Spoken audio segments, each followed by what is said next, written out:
أفلا يعلم إذا بعثر ما في القبور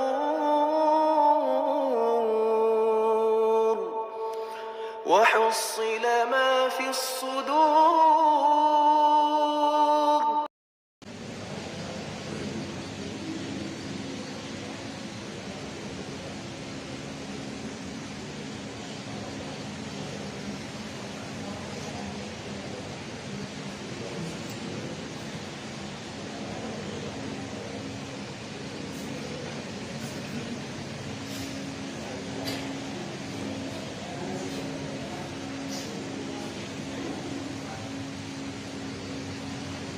Bismillahirrahmanirrahim.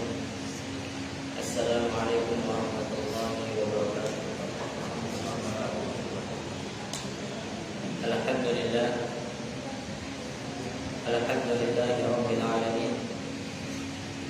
Wassalatu wassalamu ala asyrafil anbiya'i wal mursalin. Nabiyyina Muhammadin wa ala alihi wa sahbihi wa man tabi'ahum bi ihsanin ila yaumiddin. Ya ayyuhalladzina amanu taqullaha haqqa tuqatih wa la tamutunna illa wa antum muslimun. Ya ayyuhan nasu taqu rabbakum alladzi khalaqakum min nafsin wahidah wa khalaqa minha zawjaha wa batha minhuma rijalan katsiran wa nisaa. Wattaqullaha alladzi tasaaluna bihi wal arham. Innallaha kana 'alaykum raqiba. Amma ba'd. Fa ya ma'asyaral muslimin wa zumratal mu'minin, al-ikhwan yang dimuliakan oleh Allah Subhanahu wa taala. Kita kembali bersyukur kepada Allah Subhanahu wa taala atas segala limpahan nikmat yang Allah Subhanahu wa taala berikan kepada kita semua. Terlebih nikmat yang sangat besar yang kita rasakan ini, yaitu bisanya kita beribadah di 10 malam terakhir dari bulan Ramadan. Maka di antara bentuk kesyukuran seseorang dari kenikmatan yang dia dapatkan adalah dengan memperbanyak ibadahnya kepada Allah Subhanahu wa taala. Makanya sangat banyak kita saksikan orang-orang yang mendapatkan banyak kenikmatan, akan tetapi semakin jauh dari Allah Subhanahu wa taala. Itu semua karena kurangnya kesyukurannya. Makanya Allah Subhanahu wa taala telah menerangkan di dalam Al-Qur'an, wa qalilun min ibadiyasy syakur. Dan hanya sedikit, kata Allah, dari hamba-hambaku yang mampu bersyukur. Hanya sedikit, kata Allah Subhanahu wa taala, yang mampu menjadikan sebuah kenikmatan itu sebagai lahan ibadahnya. Wa qalilun min ibadiyasy syakur. Dan hanya sedikit yang mampu bersyukur dari kenikmatan yang Allah Subhanahu wa taala berikan kepada mereka. Maka menjadi panutan kita, teladan kita, yaitu Nabi kita Muhammad sallallahu alaihi wasallam. Bagaimana Nabi kita sallallahu alaihi wasallam beliau mewujudkan kesyukurannya kepada Allah Subhanahu wa taala. Suatu malam Aisyah radhiyallahu taala anha bertanya kepada Nabi Muhammad sallallahu alaihi wasallam, "Ya Nabi Allah, wahai Nabi Allah,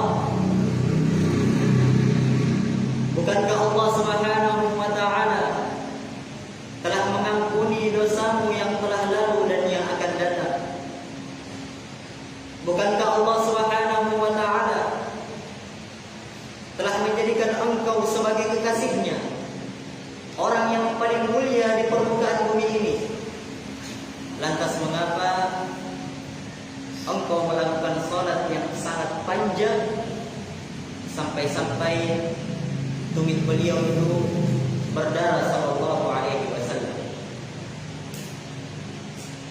Maka lihat betapa indahnya apa yang dikatakan Nabi sallallahu alaihi wasallam, ya Aisyah, afala akunu 'abdan syakura.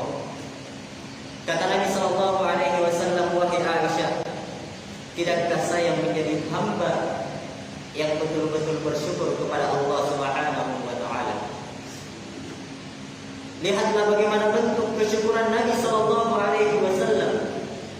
Puncak dari kesyukuran tatkala seseorang bisa mewujudkan kenikmatan itu dengan ibadah-ibadah yang sangat banyak. Maka di 10 malam terakhir ini, salah satu amalan yang Nabi sallallahu alaihi wasallam perintahkan kepada istrinya, yaitu banyak berdoa kepada Allah Subhanahu wa taala. Makanya Aisyah radhiyallahu taala anha tatkala bertanya kepada Nabi, wahai Nabi, apa yang saya ucapkan atau doa apa yang saya panjatkan kepada Allah ketika saya mendapatkan Lailatul Qadar? Kata Nabi sallallahu alaihi wasallam, quli Allahumma innaka 'afuwun tuhibbul 'afwa fa'fu anni. Ucapkanlah wahai Aisyah, ya Allah, sesungguhnya Engkau Maha Pemaaf dan sesungguhnya Engkau cinta rasa maaf, maka ampunilah kami, maafkanlah kami wahai ya Allah. Maka di 10 malam terakhir ini, marilah kita bersama-sama memperbanyak doa kita, memperbanyak doa kita di dalam salat kita, di dalam sujud kita, di dalam sebelum akhir atau akhir dari salat kita sebelum salam. Memperbanyak Allahumma innaka 'afuwun tuhibbul 'afwa fa'fu anni.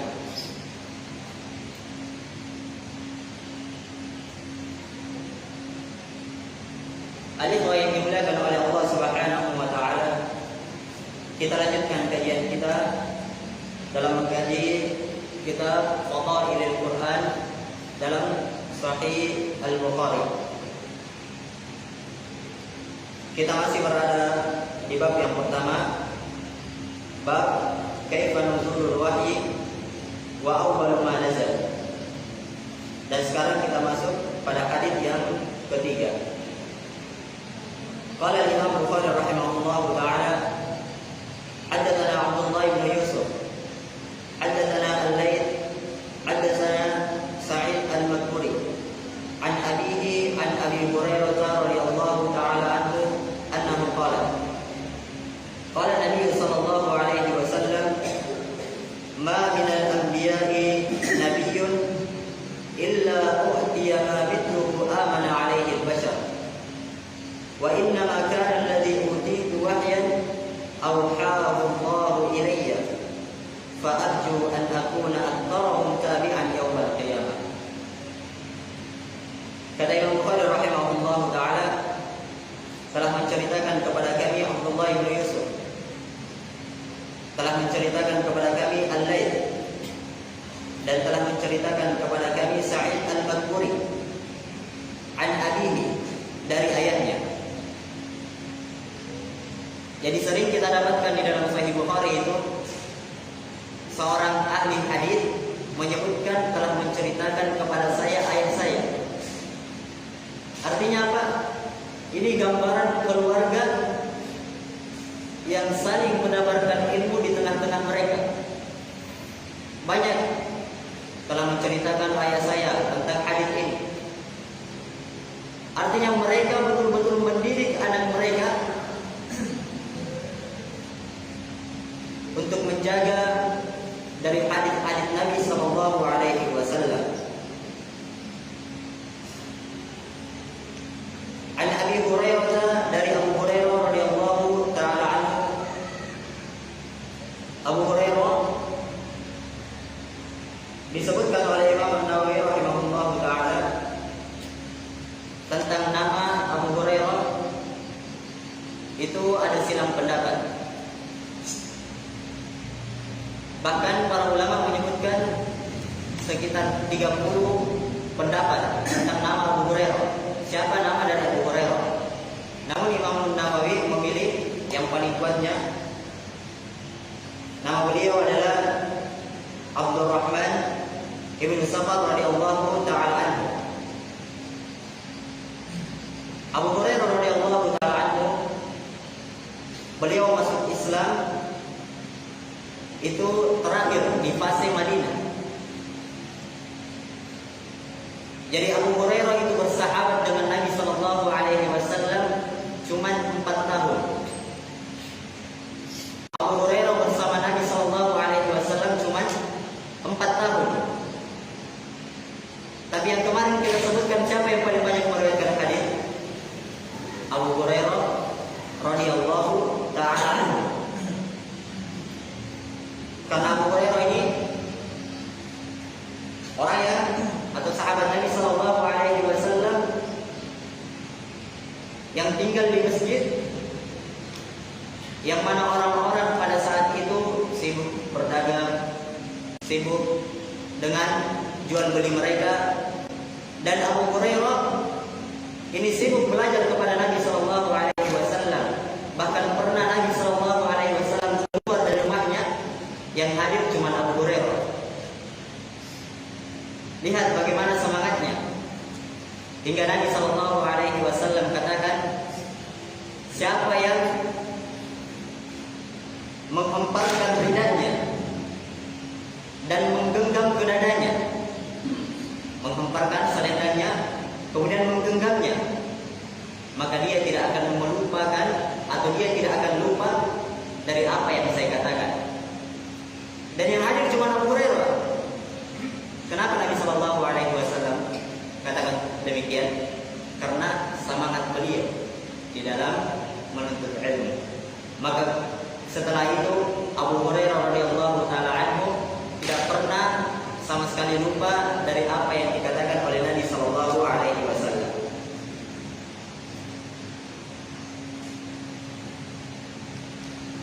Abu Hurairah mengatakan, qala Nabi sallallahu alaihi wasallam, Nabi sallallahu alaihi wasallam bersabda, "Ma minal anbiya'i nabiyyun illa u'tiya ma mithluhu amana alaihi al-bashar." Tidak ada seorang pun nabi, kata Nabi sallallahu alaihi wasallam, tidak ada seorang pun nabi kecuali diberikan kepadanya ayat, tanda yang dengannya manusia itu beriman dengan tanda tersebut. Kalau yang lebih dikenalnya di zaman sekarang, mukjizat.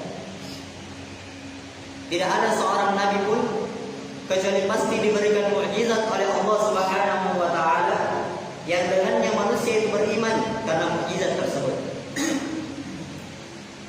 Makanya Allah Subhanahu wa taala mengutus para nabinya, memberikan mukjizat kepadanya itu sebagaimana kondisi kaumnya.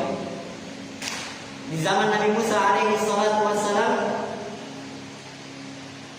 di tengah umat-umat mereka itu yang paling berpengaruh ilmu-ilmu sihir. Makanya Allah Subhanahu wa taala memberikan mukjizat kepada Nabi Musa, tongkatnya bisa jadi ular. Ketika Nabi Musa mengumpulkan tangannya, itu bisa mengeluarkan cahaya. Nabi Musa bisa membelah lautan. Begitu pula Nabi Isa alaihi salatu wassalam, yang mana di tengah umat-umat mereka itu sangat marah pengobatan. Makanya Allah Subhanahu wa taala berikan mukjizat Nabi Musa bisa menyembuhkan orang yang buta. Jadi bukan hanya sekedar buta, dari lahir memang tertutup matanya, bisa disembuhkan oleh Nabi Musa dengan izin Allah. Bahkan Allah Subhanahu wa taala jelaskan bisa menghidupkan orang yang telah meninggal. Itu semua karena disebabkan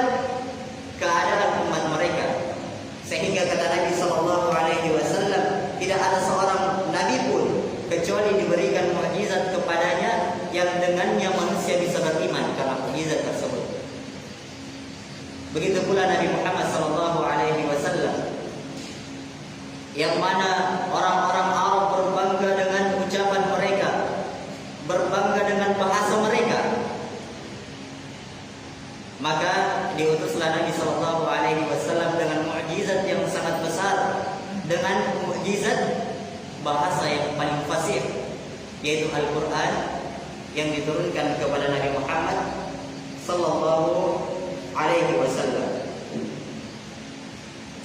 Wa inna ma kana alladhi utitu wahyan awhahu Allah ilayya. Dan hanya saja tanda yang yang saya diberikan itu adalah wahyu yang Allah Subhanahu wa taala wahyukan kepada saya. Fa arju an akuna aktsarahum tabi'an yaumil qiyamah. Maka saya berharap bahwa kebanyakan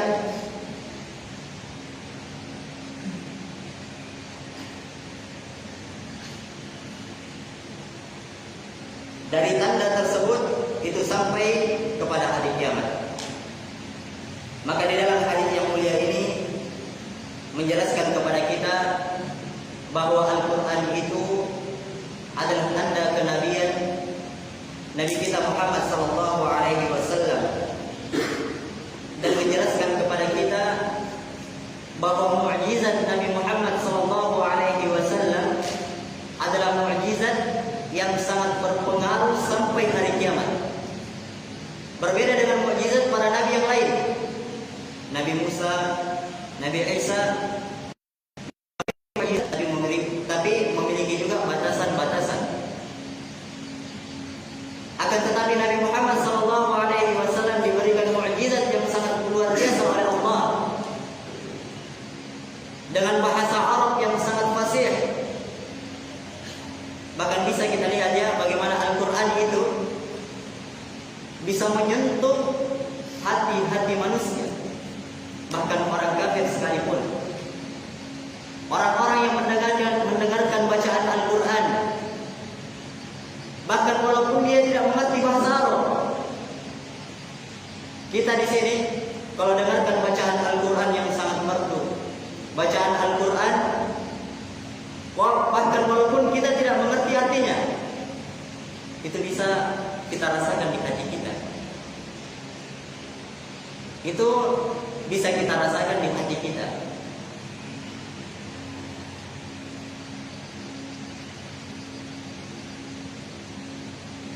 Maka demikianlah mukjizat Nabi Muhammad SAW adalah mukjizat yang sangat besar, mukjizat yang sangat mulia, yang menunjukkan akan keagungan kemuliaan Al-Quran tersebut. Dan di dalam hadis ini pula dikatakan bahwa Nabi kita Muhammad SAW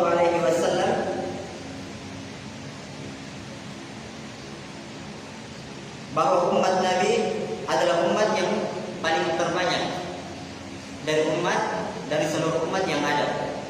Bahkan Nabi SAW katakan, saya berharap setengah dari penduduk surga adalah umatku. Setengah dari penduduk surga adalah umatku, kata Nabi SAW. Jadi bisa kita lihat bagaimana keagungan, keutamaan, kemuliaan dari Al-Quran yang Allah Subhanahu wa taala turunkan kepada Nabi kita Muhammad SAW. Qala Imam Bukhari rahimahullah taala, hadis yang keempat, haddatsana Amr bin Muhammad, haddatsana Ya'qub bin Ibrahim, haddatsana Abi an Salih ibn Kaisan an Ibn Shihab qala akhbarani Anas bin Malik radhiyallahu taala anhu annahu qala anna Allah taala taba ala rasulihi wahya qabla wafatihi hatta tawaffahu akthar ma kana al-wahyu thumma tuwfiya Rasulullah sallallahu alaihi wasallam ba'd.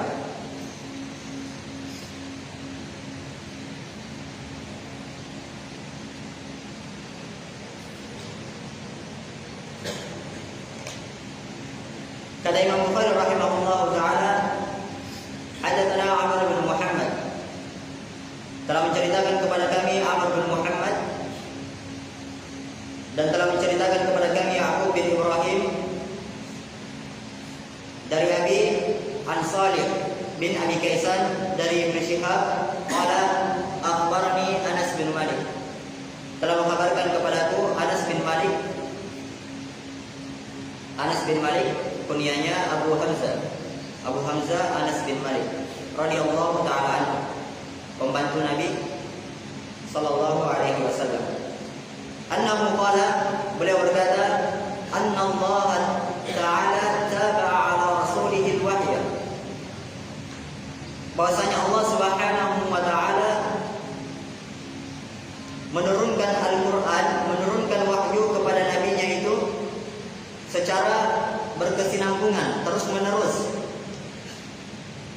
Qabla wafatihi, sebelum wafatnya Nabi kita Muhammad sallallahu alaihi wasallam, hatta tawaffahu akthar ma kana al-wahyu, sampai mendekat wafat Nabi Muhammad sallallahu alaihi wasallam, semakin banyak pula wahyu itu turun kepada beliau.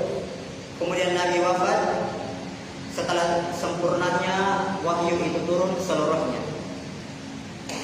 Maka di dalam hadis ini ada sudut keutamaan Al-Quran, di mana Allah Subhanahu wa taala menjadikan turunnya Al-Quran itu secara bertahap,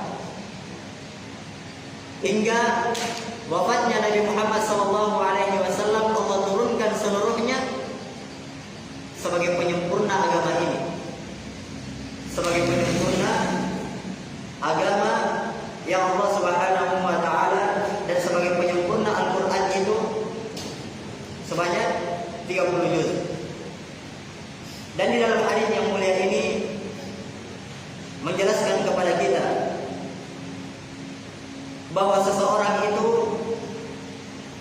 semakin bertambah umurnya, maka hendaknya dia semakin terikat dengan Al-Quran. Dalam hadis ini mengisyaratkan kepada kita bahwa Allah Subhanahu wa taala menurunkan Al-Quran itu secara bertahap, terus-menerus. Ketika Nabi kita Muhammad sallallahu alaihi wasallam semakin bertambah umurnya, semakin mendekati kematiannya, semakin banyak ayat turun kepada Nabi. Itu isyarat kepada kita, semakin bertambah umur kita, semakin tua diri kita, bahwa maka semakin hendaknya kita semakin terikat dengan Al-Quran itu. Bahkan bukan hanya sekedar Al-Quran, artinya semakin dekat ajal kita, semakin tua, semakin bertambah umur kita, amal ibadah yang lainnya pun semakin banyak kita lakukan, semakin kita mendekat kepada Allah Subhanahu wa taala.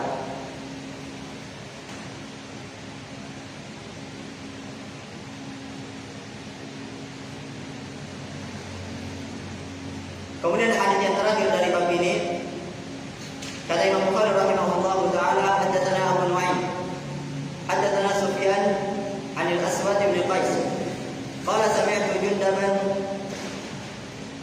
Junduban yaqulu ishtaka an-nabiy sallallahu alaihi wasallam falam yakun laylatan aw laylatain fa'atathu imra'atun faqalat ya Muhammad ma qara shaytanaka illa qad taraka fa'anzalallahu 'azza wa jalla wad-duha wal-layli idha saja ma wadda'aka rabbuka wa ma qala. Kata Imam Bukhari rahimahullahu taala, telah menceritakan kepada kami Abu Nu'aim, beliau katakan telah menceritakan kepada kami Sufyan 'anil Aswad, dari Aswad bin Qais. Beliau katakan saya mendengar Jundub bin Abdullah Al-Bajali mengatakan ishtaka Nabi sallallahu alaihi wasallam, suatu ketika Nabi sallallahu alaihi wasallam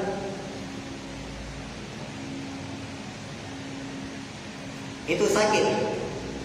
Falam yakun lailatan aw lailatain, sehingga Nabi sallallahu alaihi wasallam itu tidak melakukan salat malam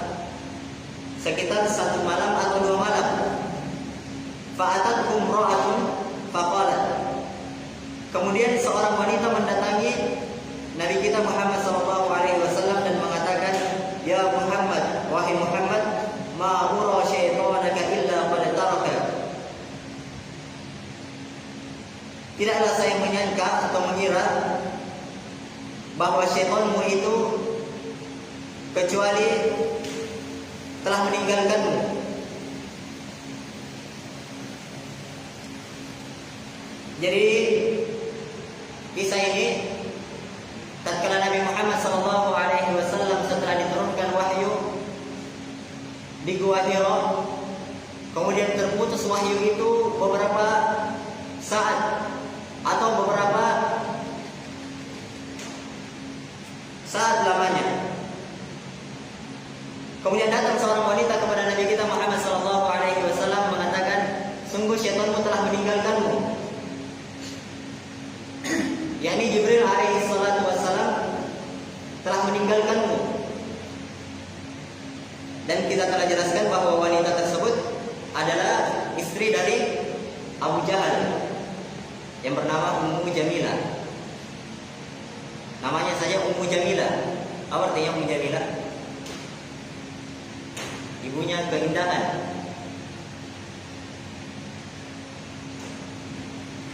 Akan tetapi perbuatannya sama sekali tidak menggambarkan akan namanya, maka diganti jadi Ummu Jahal. Begitu pula Abu Jahal. Siapa nama atau kunyah beliau sebelumnya Abu Jahal? Abul Hakam, bapak hukum yang menegakkan keadilan di tengah masyarakatnya.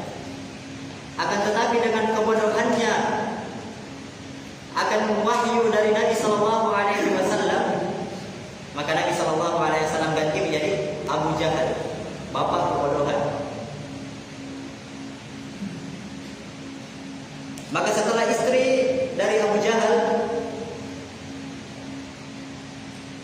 menghina Nabi Sallallahu Alaihi Wasallam, tidak mempercayai Nabi Sallallahu Alaihi Wasallam bahwa apa yang beliau sampaikan benar-benar wahyu, sehingga dia katakan itu cuma syaitan dan mereka telah meninggalkanmu, sudah tidak ada yang bisa aku sampaikan.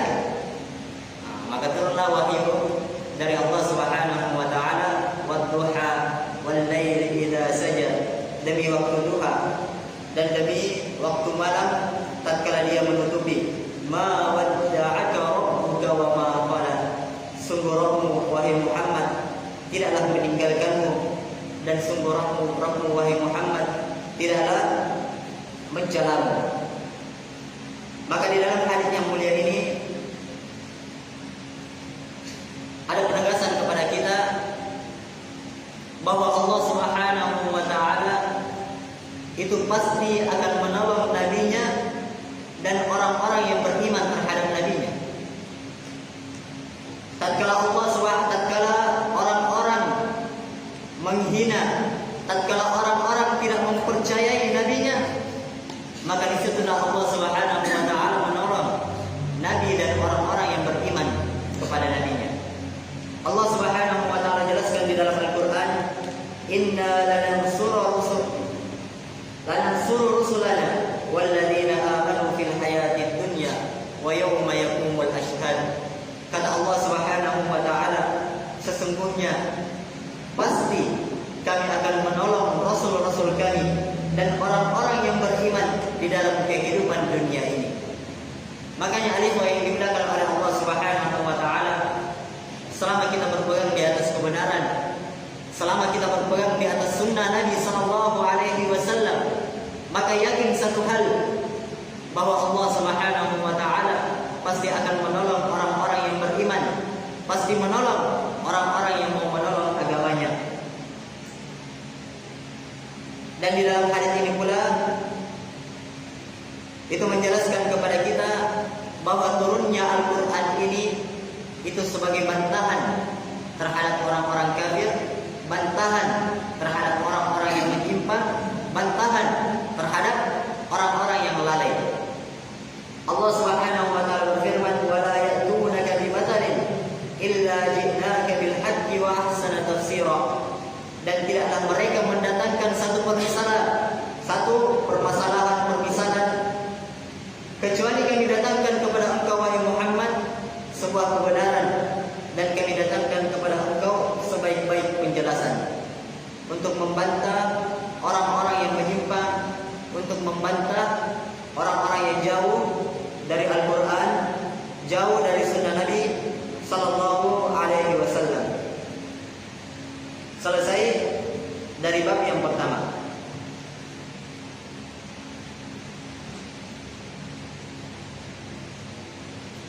Kemudian bab selanjutnya itu akan bercerita tentang babun nazal al-Qur'anu bilisani Quraisy wal Arab. Bab turunnya Al-Qur'an itu dengan lisan orang Quraisy dan orang Arab. Insyaallah kita akan lanjutkan pada pertemuan berikutnya. Semoga Allah Subhanahu wa taala menjadikan amalan-amalan kita adalah amalan-amalan yang diterima, dan semoga Allah Subhanahu wa taala tatkala telah tiba waktunya, yakni tatkala Lailatul Qadar itu telah ada, semoga Allah Subhanahu wa taala jadikan kita sebagai hamba yang bisa beribadah dengan sempurna, sebagai hamba yang semata-mata mengikhlaskan ibadahnya hanya kepada Allah Subhanahu wa taala. Subhanakallahumma wa bihamdik, asyhadu an la ilaha illa anta, astaghfiruka wa atubu ilaik. Wassalamu alaikum